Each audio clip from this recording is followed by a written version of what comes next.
Hey folks, welcome back to the channel for another Scum video. Recently, I've seen a few content creators talk about maybe leaving Scum or quitting altogether.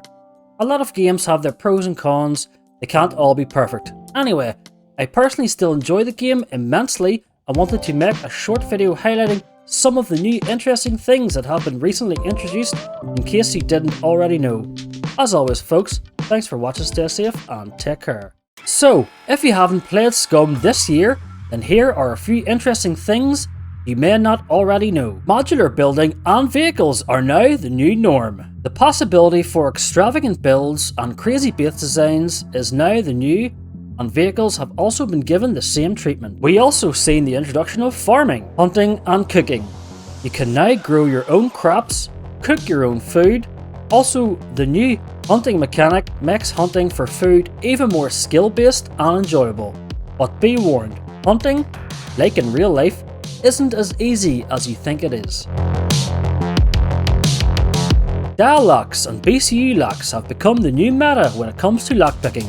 Having dial locks on your base forces raiders to invest more time into raiding rather than just pure skill, thus offering defenders a better chance of keeping their loot safe. BCU locks, on the other hand, force raiders to use explosives rather than depending solely on your best lockpicker. The only other method to opening a BCU lock is to kill a player from the opposing team and remove his BCU to use as the key. This brings me on to my next update, explosives. Since the modular building came into play, we have seen the introduction of some new awesome explosives. We can now farm and stockpile TNT, rockets and grenades, which can now be used as effective raid tools. Don't forget, we also have all the old favourites to play around with as well. Let's not forget the new mechs that have also been added this year. If you thought the old ones were scary, then these ought to have the same effect. With some heavy duty weaponry at their disposal, make sure you don't get caught, and if you're feeling brave enough, you can actually destroy them and farm their sweet loot. Of course, there are some downsides to the gameplay since before this year started. When the new modular vehicles were added, unfortunately a lot of them had to be removed for unfortunate reasons, which did mean we lost access to the planes and some of the old vehicles we had grew to love so much. Let's have a moment of silence for this fallen soldier. Some of the old building techniques that us build freaks enjoyed are no longer possible, and building inside prefiles became extremely difficult.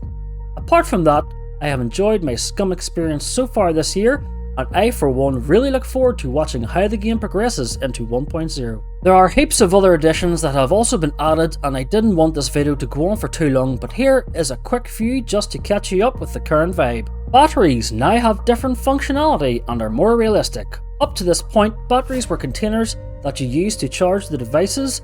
You were then left with an empty battery in hand. Well, no longer, my friends, no longer. As of now, you'll have to insert the battery inside the device by simply dragging and dropping the battery. But this is a new change that I thought was worth mentioning. A new scope is now in, and it's a special one, nicknamed Vampire. This scope not only has variable zoom, but also had night vision capabilities. You can now smoke, grow weed, and even smoke a joint or pass one to a friend. Hell, you can even hit some mushrooms and go on a trippy ride with some magnificent in-game effects. We also have some new epic POIs to explore and loot.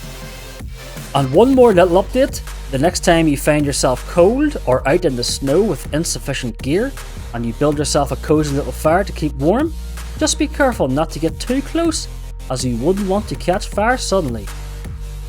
Anyway, I hope you folks enjoyed this video. If you have any comments or questions, or would even like to update the community on some important additions I might have forgotten, please do in the comments section. Take care folks.